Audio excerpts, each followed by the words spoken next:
Yun na, first time natin pupunta ng Kabyang Tunnel. Alas 5 pa lang, gumising na tayo ng maaga para marating yung Ternate, Cavite.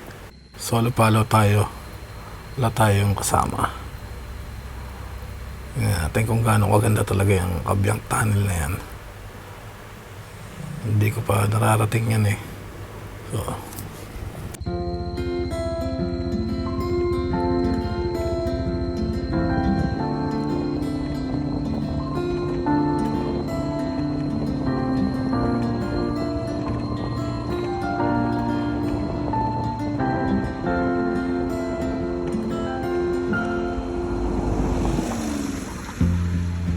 sa unang tingin agad na humaling sa nagniningning mong mga mata. Ika'y isang bituin na nagmula sa langit.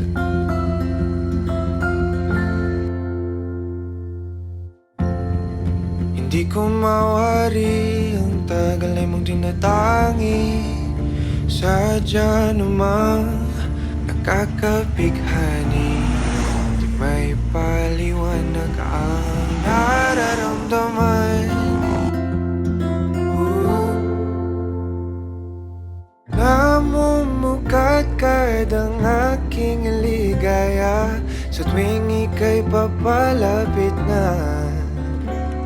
Hawakan mo ang aking kamay,